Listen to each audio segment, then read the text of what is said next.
الحمد للہ رب العالمین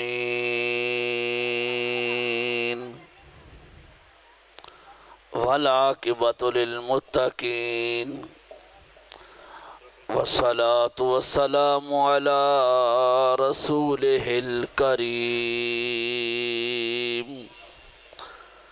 علی قائد الغر المحجلین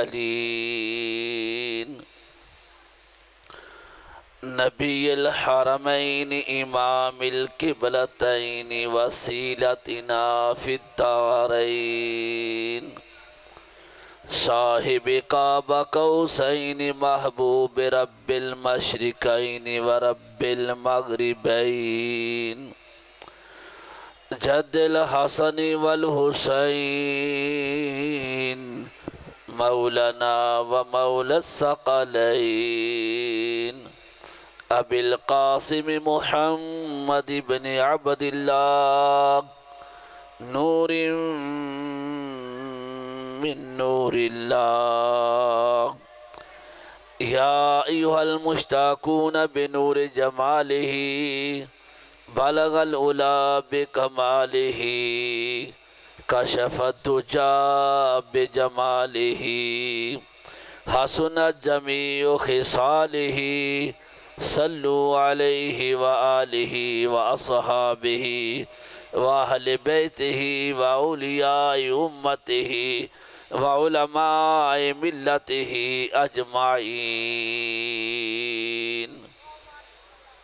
اما بعد فاعوذ باللہ من الشیطان الرجیم بسم اللہ الرحمن الرحیم قل ان کنتم تحبون اللہ فاتبعونی یحببکم اللہ ویغفر لکم ذنوبکم واللہ غفور رحیم الصلاۃ والسلام علیکہ یا رسول اللہ بلند آواز سے پڑھیے الصلاۃ والسلام علیکہ یا سیدی یا رسول اللہ وعلی آلک وصحابک یا سیدی یا حبیب اللہ حمد و صلاۃ کے بعد انتہائی عزت و تکریم کے لائق عشاقان مصطفیٰ محبان صحابہ و اہل بیت و اولیاء برادران اہل سنت السلام علیکم ورحمۃ اللہ وبرکاتہ الحمدللہ آج لیلۃ القدر کا یہ پروگرام ہے اور جشن نزول قرآن کا پروگرام ہے ایک ہے قرآن اور ایک ہے صاحب قرآن بڑے اختصار کے ساتھ میں 30 منٹ کے اندر اس موضوع کو سمیٹنے کی کوشش کروں گا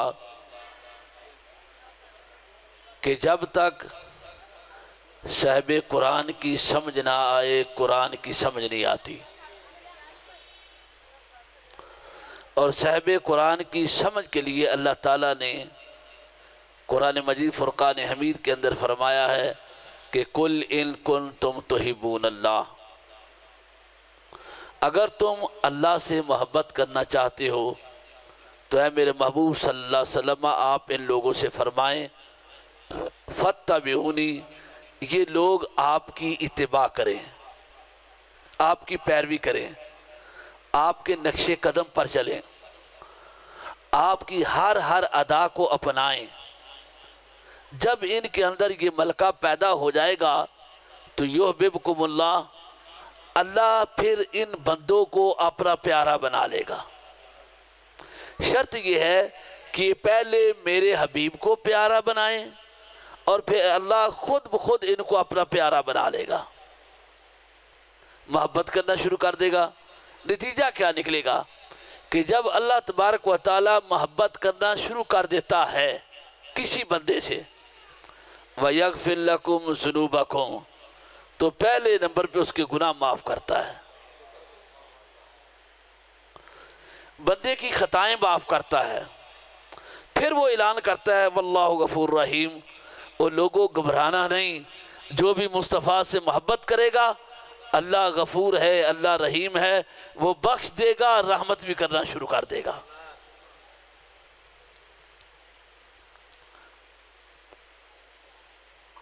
جن لوگوں نے محبت کی ان کی بے شمار مثالیں موجود ہیں.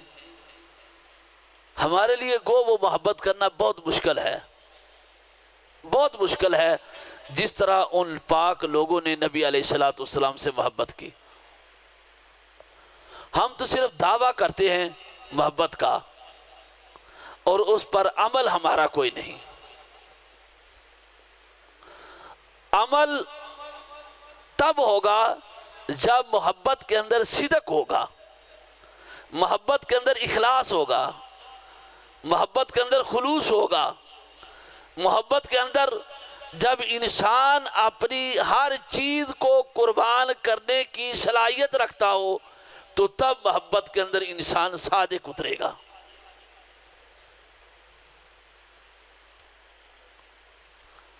مقام حدیبیہ ہے،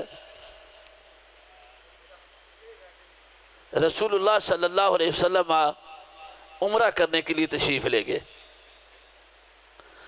مدینہ منورہ سے آپ روانہ ہوئے اور عمرہ کرنے کے لیے مکہ المکرمہ کی طرف تشریف لے گئے. آپ صلی اللہ علیہ وسلم کو مکہ سے جدا ہوئے 6 سال گزر چکے تھے. اب خانہ کعبہ کی یاد آپ کو ستاتی تھی، اور ویسے بھی آپ کا آبائی گھر تھا مکہ المکرمہ میں، تو اس کی یادیں بڑی ستاتی تھی آپ کو. آپ صلی اللہ علیہ وسلم نے صحابہ سے فرمایا، صحابہ کوئی تیاری کرو، جی چاہتا ہے کہ کعبۃ اللہ کا طواف کر لیں. کعبۃ اللہ کو دیکھے طواف کر لیں. اس کا عرض کی آقا جیسے آپ کا حکم ہو. اب رسول اللہ صلی اللہ علیہ وسلم نے نہ تو تلواریں لی، نہ نیزے لیے، نہ کوئی اس قسم کے جو سلاح ہوتے ہیں، ہتھیار ہوتے ہیں، اوزار ہوتے ہیں، وہ لیے. اور 1500 صحابہ حضور علیہ السلام کے ساتھ روانہ ہوئے مدینہ منورہ سے، صرف اس لیے کہ ہم بیت اللہ کا طواف کریں گے، خانہ کعبہ کا طواف کریں گے. حضور کو محبت تھی. ادھر سے مکہ المکرمہ والوں کو پتہ چلا کہ محمد مصطفیٰ صلی اللہ علیہ وسلم کعبے پر چڑھائی کرنے کے لیے آ رہے ہیں. یہ کسی نے مشہور کر دیا. اور آپ صلی اللہ علیہ وسلم کو ایک مقام تھا، اس کو حدیبیہ کہتے تھے، وہاں آپ کو روک لیا گیا. مشرکین مکہ نے آدمی کو بھیجا کہ خبردار آگے آنے کی کوشش نہ کرنا، اگر آگے آئے تو تمہارا نقصان ہوگا. آپ صلی اللہ علیہ وسلم ٹھہر گئے وہاں پر. کچھ وقت کے بعد رسول اللہ صلی اللہ علیہ وسلم نے اپنا ایک ایلچی پہ بھیجا حضرت عثمان غنی. فرمایا عثمان جاؤ مکہ والوں سے کوئی بات کرو. یا رسول اللہ کسی اور کو بھیجا جائے. یہ بھی روایت میں آتا ہے حضرت عمر کا پہلے نام دیا تھا. حضرت عمر رضی اللہ تعالیٰ نے عرض کیا کہ یا رسول اللہ نہیں، عثمان غنی کو بھیجے. فرمایا اس کی وجہ کیا ہے؟ عرض کیا آقا عثمان کے مکہ والوں پر بڑے احسانات ہیں. مکے کا ہر گھر عثمان غنی کا مرہون منت ہے، اس لیے کہ عثمان ہر گھر کو قرضہ دیتا رہا، پیسے دیتا رہا، اور ہر گھر جو ہے اس کا یہ محسن ہے عثمان غنی، لہذا ان کو بھیجے، ان کے ذریعے سے کوئی بہتری پیدا ہوگی. اب حضرت عثمان غنی چلے گئے مکہ المکرمہ میں. جب مکہ المکرمہ میں گئے تو آپ اپنے بھائی کے چچا زاد بھائی کے گھر ٹھہرے، جو بیت اللہ شریف کے ساتھ اس کا گھر تھا، وہاں چلے گئے. تو اگلے دن طے ہوا کہ 12 بجے قریشہ نے مکہ، رئیسہ نے مکہ، سردارہ نے مکہ، ان کی ایک بیٹھک ہے، میٹنگ ہے، اس میں حضرت عثمان غنی جائیں گے. یہ وقت طے ہو گیا. حضرت عثمان غنی رضی اللہ تعالیٰ عنہ گھر سے نکلنے لگے تو آپ کا تہ بند جو تھا نا، تہمت، یہ بڑا اونچا سی، اے پنڈلیاں تک. انہوں نے بھرا کہنے لگا، او میرے ویر، میرے بھراوا، یہ کی کرن لگا ہے؟ فرمایا کیوں؟ انہیں کہا تینوں نہیں پتا تو سرداراں وچ جا رہے ہمیں، تے عرب دے سرداراں وچ جا رہے ہمیں. انہاں سرداراں وچ بڑے بڑے وہ لوگ نے کہ جنہاں دا جاہو جلال تے جنہاں دی وجاہت پورا عرب جاندا ہے. لہذا تو تہمت تھلے کر لے، تہمت تھلے کر لے. حضرت عثمان غنی رضی اللہ تعالیٰ نے اپنے بھائی نو ایک جواب دیتا، فرمایا کیا میں ان سرداروں کی وجہ سے رسول اللہ کی سنت کو چھوڑ دوں؟ ہاکذا ازار رسول اللہ صلی اللہ علیہ وسلم، میں نے رسول اللہ صلی اللہ علیہ وسلم کو اسی طرح تہمت باندھتے ہوئے دیکھا ہے۔ یہ کبھی نہیں ہو سکتا کہ عثمان غنی مشرکین مکہ کے غلبے کے اندر آ کر سنت کو ترک کر دے۔ فرمایا میں سنت ترک نہیں کر سکتا، میں اسی طرح جاؤں گا تاکہ ان کو پتہ چلے کہ مصطفیٰ نے غلام کس طرح تیار کر رکھے ہیں۔ فرمایا اظہار رسول اللہ صلی اللہ علیہ وسلم، میں نے رسول اللہ صلی اللہ علیہ وسلم کی تہمت کو اسی طرح دیکھا ہے اور اسی طرح حکم ہے۔ آپ چلے گئے، وہاں پر پہنچے، گفتگو بڑی لمبی ہوئی۔ مکہ والوں نے کہا ہم بھی اپنا بندہ بھیجتے ہیں، ہمارا بندہ حالات دیکھ کر آئے گا تو پھر بات ہم کریں گے، پھر ہم بات کریں گے، یک طرفہ ہم فیصلہ نہیں کر سکتے۔ انہوں نے اپنا ایک ذہین فتین آدمی تھا، اس کا نام تھا عروہ بن مسعود، قبیلہ ثقف کا رہنے والا تھا۔ عروہ بن مسعود ثقفی اس کو کہتے تھے۔ مشرکین مکہ نے ان کو بھیجا، یہ گیا رسول اللہ صلی اللہ علیہ وسلم کے پاس حدیبیہ کے مقام پر۔ اب یہ بڑا سمجھدار تھا، دیکھتا رہا کہ ہوتا کیا ہے، یہ حالات دیکھتا رہا، صلح نامہ تو جو لکھنا تھا سو لکھنا تھا، حالات دیکھتا رہا۔ حالات دیکھنے کے بعد یہ متاثر بڑا ہوا، بڑا متاثر ہوا، امپریس ہوا۔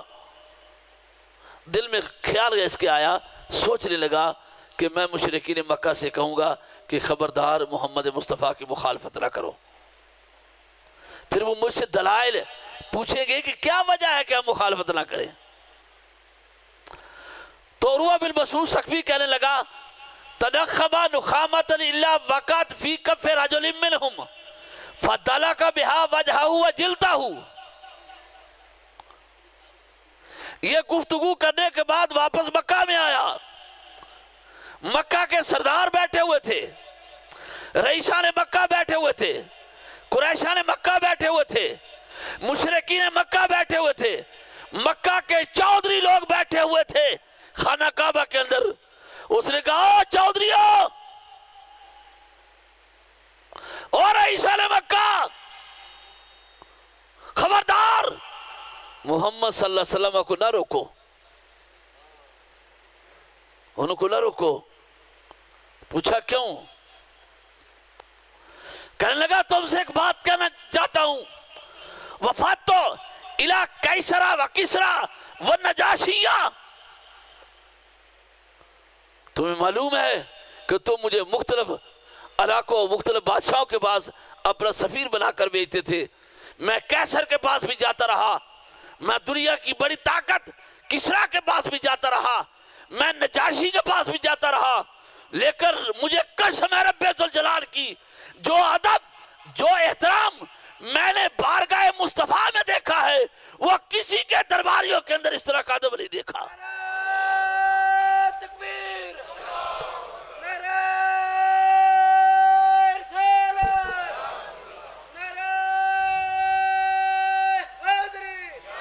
کہنے لگا عروہ بن مسعود ثقفی کافر تھا، یہ بھی مسلمان نہیں ہوا، کافر ہے، لیکن محبت سینے کے اندر چلی گئی۔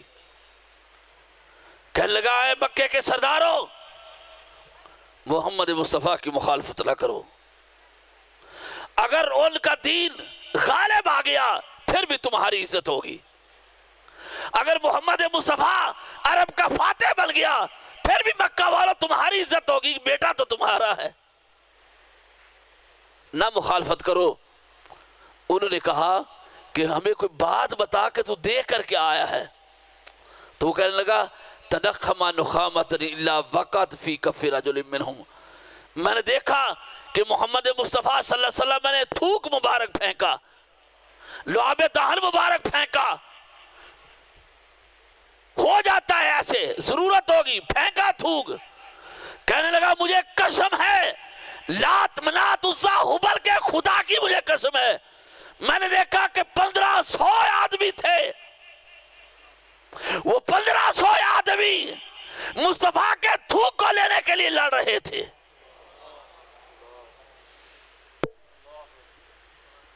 کہنے لگا بتاؤ سردارو، دنیا کی تاریخ کے اندر بیٹا باپ کا تھوک اپنے ہاتھ پر نہیں لیتا.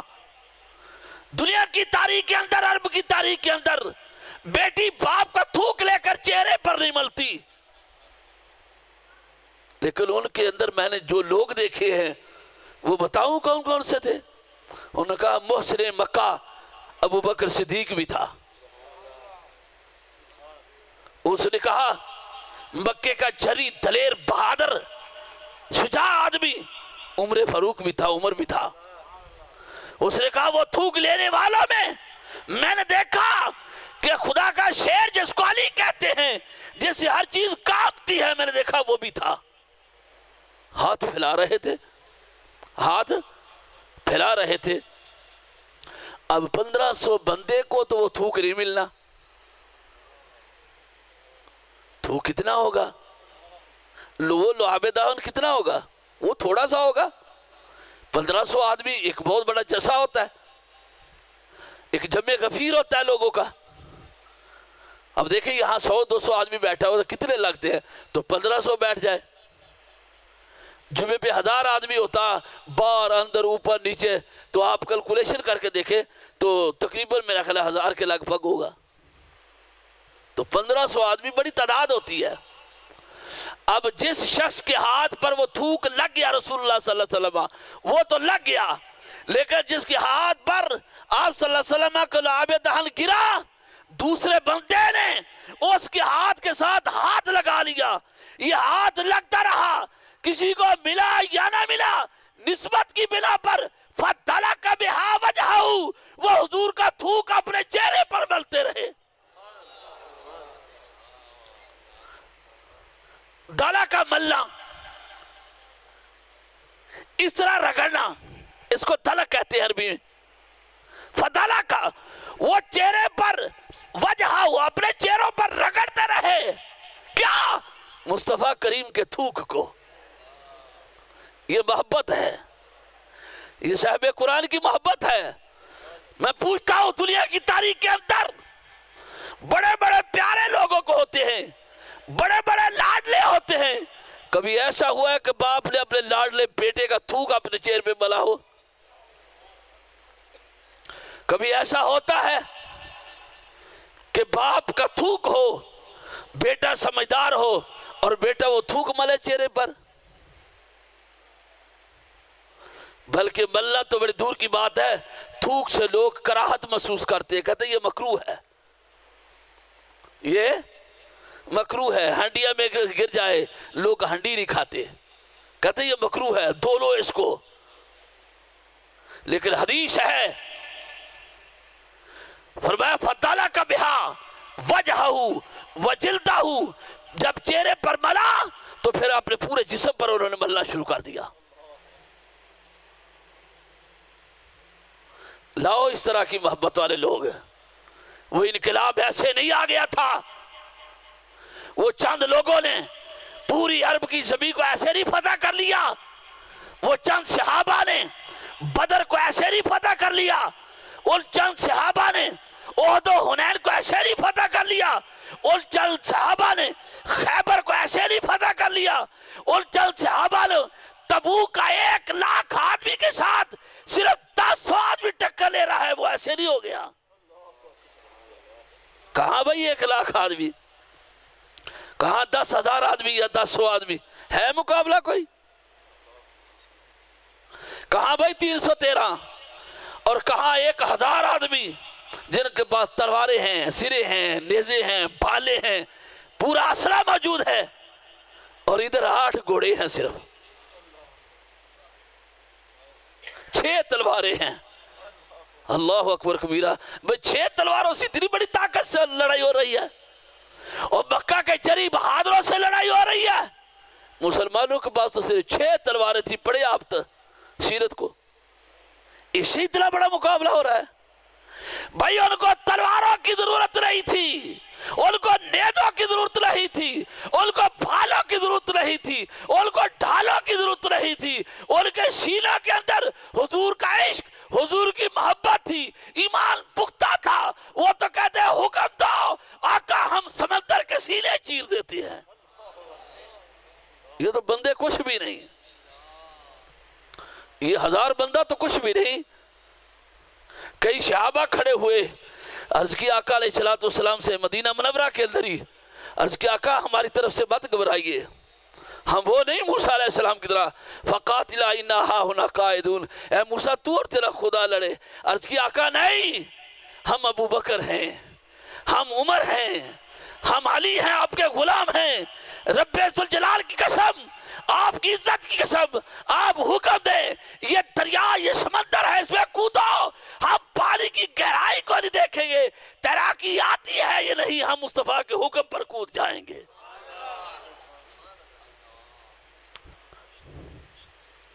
فَدَلَكَ بِهَا وَجْهَهُ وَجِلْدَهُ، وہ کہنے لگا لوگو محمد مصطفیٰ کی مخالفت نہ کرنا، میں نے ان کے لوگوں کو ایسا عشق کرتے ہوئے دیکھا ہے کہ دنیا کی تاریخ کے اندر آج تک کسی نے نہیں کیا۔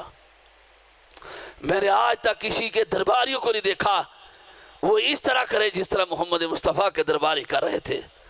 وہ کہنے لگا ما یعظمو واللہ ما یعظمو، وہ قسمیں اٹھا اٹھا کر کہتا ہے جتنی تعظیم رسول اللہ کی ان کے ساتھی کر رہے ہیں، اتنی تعظیم نہ میرے کیسر کے درباریوں میں دیکھی، نہ کسرا کے درباریوں میں دیکھی، نہ نجاشی کے درباریوں میں دیکھی۔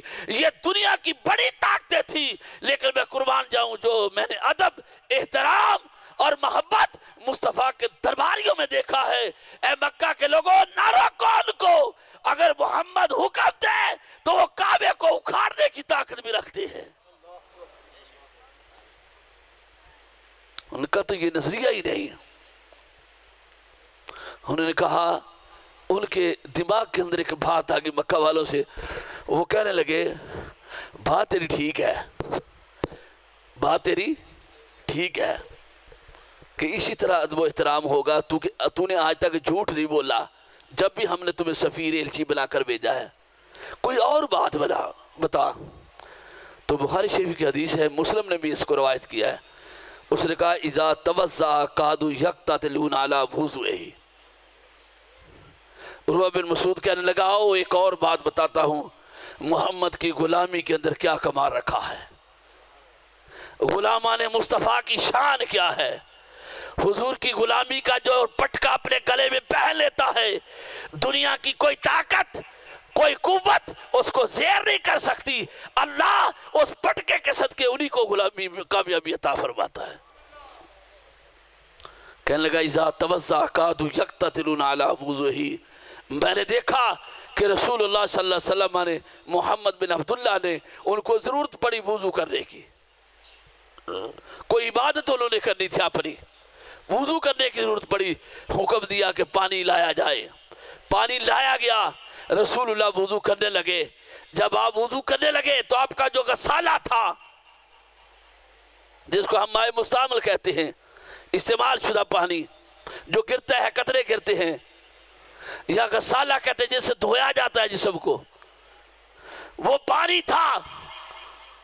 وہ کہنے لگا میں نے دیکھا تو پانی تو ایک لوٹے میں تھا، چہرے پر کتنا پانی رکھ سکتا تھا۔ کہنے لگا اذا توضع، جب مصطفیٰ وضو کرنے لگے، قادو یقتتلون علی وضوئہ، قریب تھا، قادو قریب تھا، یقتتلون علی وضوئہ، کہ حضور کے وضو پر جنگ ہو جاتی۔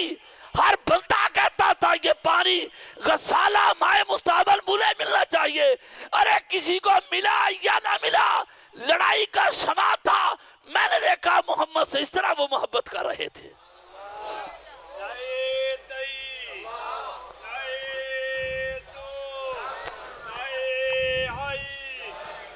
اذا توضع قادو یقتتلون علی وضوئہ، بھائی ان کی شانیں ایسے نہیں اتنی بن گئی، ایسے نہیں ان کے مقامات صحابہ کے بن گئے، ایسے نہیں آج ہم ان کے نام ممبروں پر لے رہے، ایسے نہیں ہم ان کے نام اعلیٰ جگہوں پر لے رہے۔ وہ نہ ہمیں دولت دے کر گئے ہیں، نہ مالت دے کر گئے ہیں، نہ سیم و زر دے کر گئے ہیں، نہ کوئی اور چیز دے کر گئے ہیں، صدیاں بیت گئی وہ تو چلے گئے، ہم نے دیکھا بھی نہیں، ہم نے ان کی نسلوں کو بھی نہیں دیکھا۔ کیا وجہ ہے کہ ہم ان کے ناموں کو چوم رہے ہیں؟ ابو بکر کا نام آئے ہماری گردن جھک جاتی ہے، عمر فاروق کا نام آئے ہماری گردنیں جھک جاتی ہے، عثمان غنی مولا علی کا نام آئے رضوان اللہ مجمعین ہماری گردنیں جھک جاتی ہیں۔ کیا وجہ ہے کہ انہوں نے ہمارے نبی کے ساتھ ایسی محبت، ایسا پیار، ایسا تعلق جوڑا کہ تاریخ کہتی ہے آج تک کوئی نہیں جوڑ سکا۔ اس کو ذرا بند رہنے دیں، یہ والا۔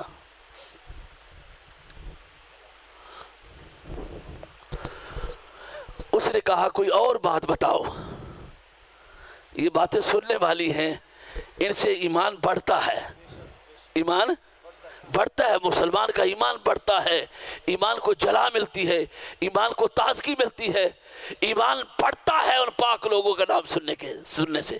اس لیے میں یہ عرض کر رہا ہوں۔ کہنے لگے عروہ کوئی اور بات بتا۔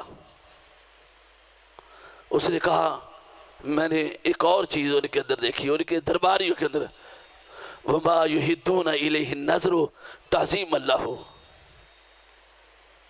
کہنے لگا میں نے دیکھا، آنکھوں سے میں نے دیکھا کہ محمد مصطفیٰ صلی اللہ علیہ وسلم نے کسی کو اشارہ کیا، کسی کو اشارہ کیا، بلایا 1500 آدمیوں سے۔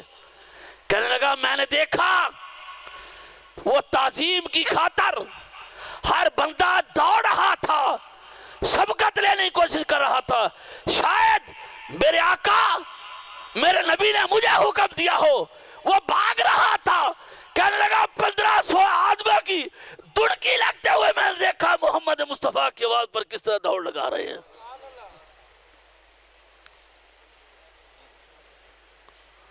پھر وہ کہنے لگا جب وہ حضور کے پاس بیٹھتے، اپنے نبی کے پاس بیٹھتے ہیں، جب ان کے درباری اپنے نبی کے پاس بیٹھتے ہیں، ان کے نبی تو نہیں، انہوں نے تو تسلیم ہی نہیں کیا، وہ اپنے نبی کے پاس بیٹھتے ہیں، تو کہنے لگا ان کی نظریں، ان کی گردنیں اس طرح جھک جاتی ہیں کہ اگر پرندہ ان کے سر پر بیٹھ کر اڑ جائے انہیں خبر نہیں ہوتی پرندہ بیٹھا تھا۔ یار یہ کیسا ادب تھا؟ اس ادب کا قرآن حکم دیتا ہے، اس قسم کا ادب کرو۔ ان کنتم تحبون اللہ فاتبعونی، یہ اس ادب کا تقاضا ہے کہ اس طرح کی محبت کر میرے امتی، اے میرے محبوب کے امتی، میرے نبی سے، اپنے محبوب سے، اپنے پیارے سے اس طرح کی محبت کر۔ جب تو اس طرح کی محبت کرے گا یحببکم اللہ، پھر تجھے پریشان ہونے کی ضرورت نہیں۔ تو خلوت میں ہو، تو جلوت میں ہو، تو لڑائی میں ہو، تو جنگ میں ہو، تو حضر میں ہو، تو غربت میں ہو، کسی بھی میدان کے اندر ہو، ہر موقع پر تیری مدد کرنے کے لیے تیرا خدا آ جائے گا۔ یہ ہے اس کا معنی۔ پھر اللہ آ جائے گا، تیرے ہر عمل کے اندر وہ محبت کرنے کے لیے آ جائے گا، تیرے ہر فعل کے اندر وہ محبت کرنے کے لیے آ جائے گا، لیکن شرط یہ ہے وہ صحابہ جیسی تو محبت کر۔ حضور علیہ السلام کا امت مسلمہ کا پہلا غلام حضرت بلال ہے۔ حضور صلی اللہ علیہ وسلم کا پہلا مسلمان جو ہے مردوں میں وہ ابو بکر صدیق ہیں۔ بچوں میں جو پہلا مسلمان ہے وہ حضرت علی رضی اللہ تعالیٰ عنہ ہے۔ عورتوں میں جو پہلی مسلمان ہے وہ حضرت خدیجہ الکبریٰ ہے۔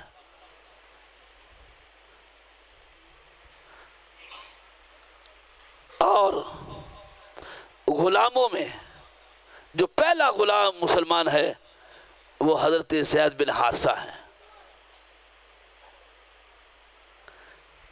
ان میں سے ایک حضرت بلال بھی ہے۔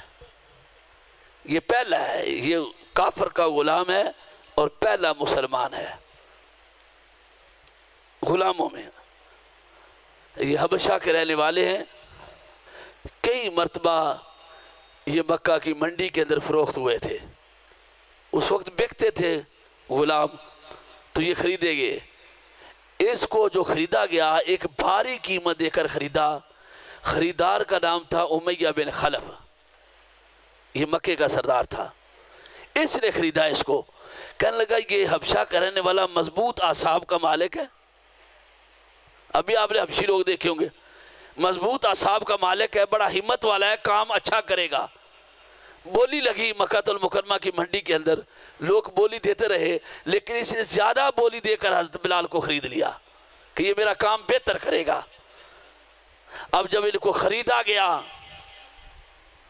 تو حضرت بلال رضی اللہ تعالیٰ عنہ کے کان تک رسول اللہ کے کلمے کی آواز پہنچی. کوئی تبلیغ کرنے والے نے تبلیغ کی تو اس کو جب وہ محمد رسول اللہ نام اس نے سنا تو حضرت بلال کہتے ہیں بس میں تڑپ گیا.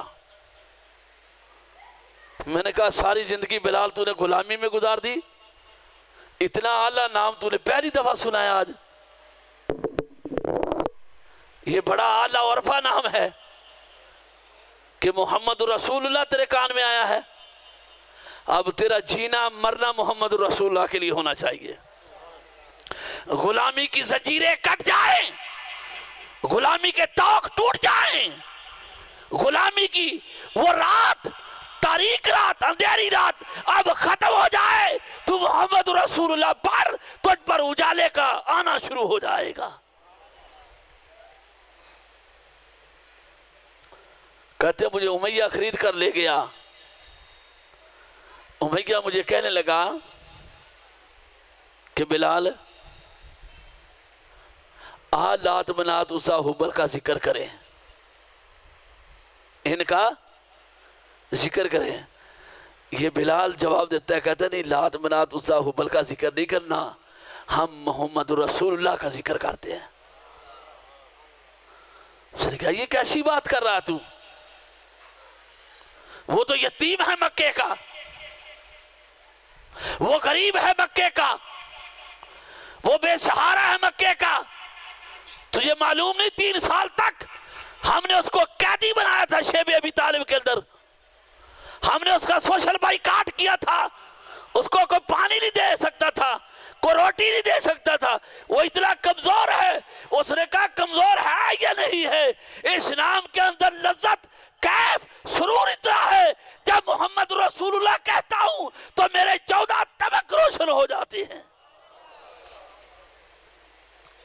اس نے کہا اچھا یہ بات ہے, لات منات عزا کا نام نہیں لے گا؟ اس نے کہا نہیں. اس نے کہا اچھا مجھے نام تیرے تک جو میں پہنچا رہا ہوں نا یہ کہلوانا بھی جانتا ہوں.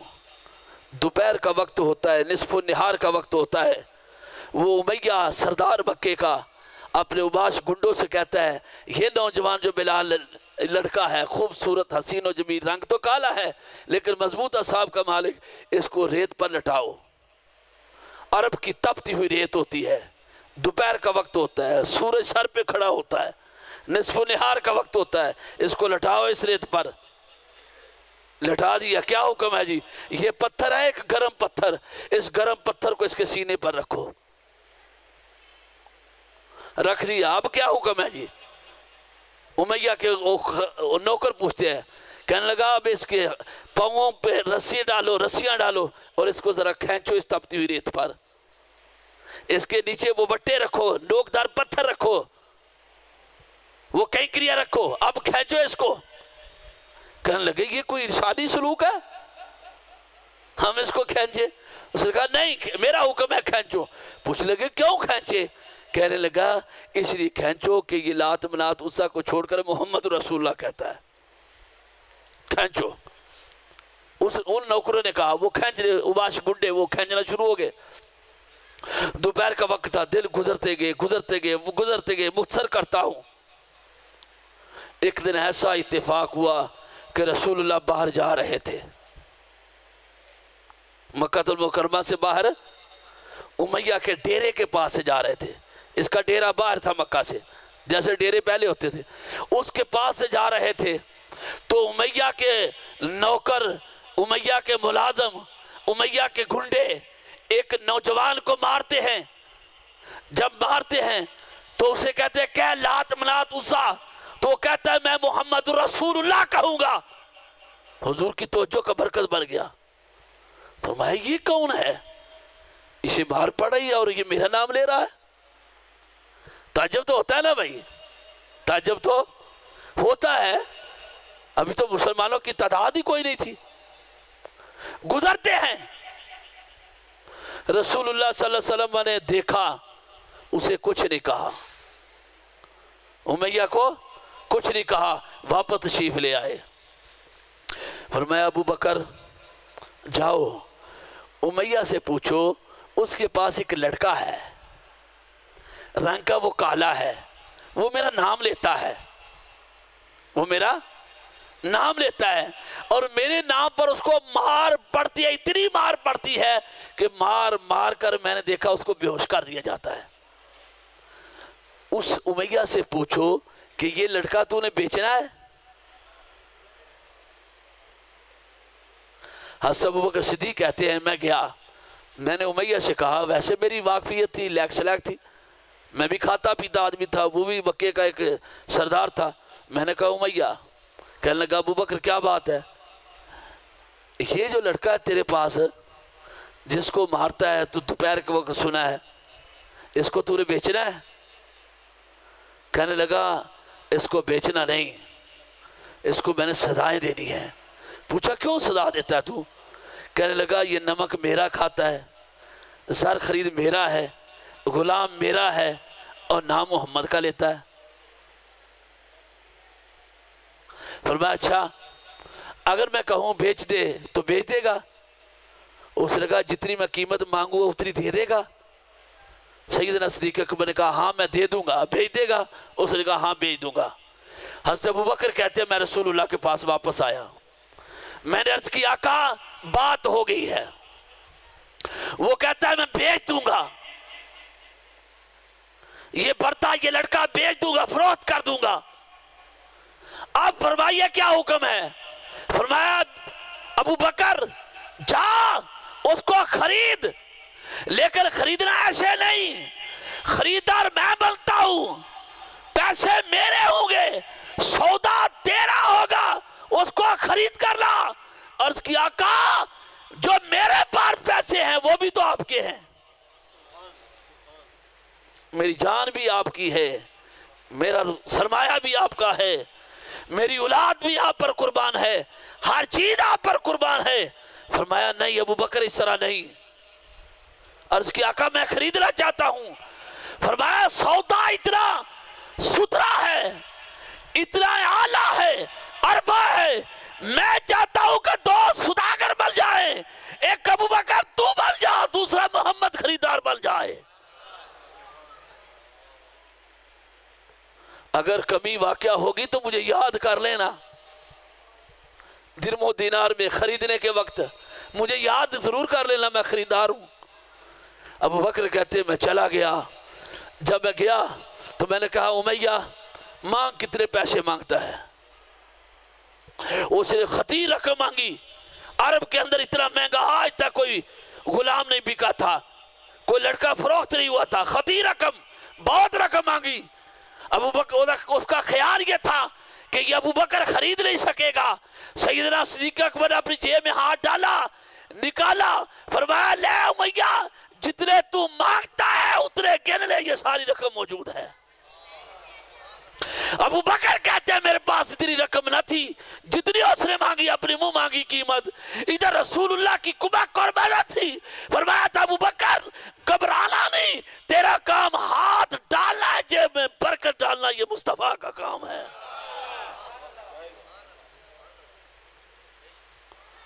خرید کر جب لائے ایک عاشق کو, رنگ کا کالا ہے, موٹے موٹے لبوں والا ہے, بڑی آنکھوں والا ہے, گگرالے بالوں والا ہے. جب وہ آتا ہے تو اس وقت بھی اس کو مار پڑی ہوئی تھی. رسول اللہ صلی اللہ علیہ وسلم کھڑے ہو گئے. حضور علیہ السلام حضرت بلال کا اپنی کملی سے جس پہ وحی آتی تھی اس چادر سے بلال کا چہرہ صاف کرتے ہیں. فرماتے ہیں بلال تو نے میرے نام پر بڑی تکلیف اٹھائی. عرض کی آقا آپ کے نام پر جو مٹھاس آئی آج تک مجھے نصیب نہیں ہو سکی. اس محبت کا قرآن تقاضا کرتا ہے, اس پیار کا تقاضا کرتا ہے قرآن. قرآن مجید فرقان حمید نے کہا حامیم والکتاب المبین. علماء نے لکھا، مفسرین اکرام نے لکھا حامیم یہ حروف مقطعات ہے. اس سے مرادی معنی لیا ہے. ہا سے مراد حیات ہے، میم سے مراد محمد صلی اللہ علیہ وسلم. اللہ کریم فرماتا ہے حیات محمد کی مجھے قسم، محمد کی زندگی کی قسم، محمد کے اقوال کی قسم، محمد مصطفیٰ کے افعال کی قسم، محمد مصطفیٰ کے کردار کی قسم، محمد مصطفیٰ کے رفتار کی قسم، محمد مصطفیٰ کی گفتار کی قسم، محمد مصطفیٰ کی چال ڈھال کی قسم. حامیم قسم ہے مصطفیٰ کی حیات کی، والکتاب المبین اور قرآن کی قسم. فرمایا قرآن اس وقت تک سمجھ نہیں آئے گا جب تک محمد کی زندگی سمجھ نہیں آئے گی. نعرہ تکبیر، نعرہ رسالت، نعرہ حیدری، عظمت و شان مصطفیٰ. حضور کی زندگی کو مقدم رکھا اور قرآن کی قسم کو اللہ نے مؤخر کر دیا. ہونا یہ چاہیے تھا قرآن لا ریب کتاب ہے، اللہ اس کو مقدم رکھتا. مصطفیٰ بشر انسان ہیں، ان کے کردار کو مؤخر کرتا اللہ. لیکن قرآن کی ترتیب یہ بتاتی ہے کہ لوگوں نہیں، قرآن اس وقت تک کمال کو نہیں پہنچا، قرآن اس وقت تک عزت کو نہیں پہنچا، قرآن کو اس وقت تک لاکھوں کروڑوں لوگوں نے تلاوت نہیں کی جب تک پہلے مصطفیٰ کی زندگی پر قرآن کو نہیں ڈالا گیا.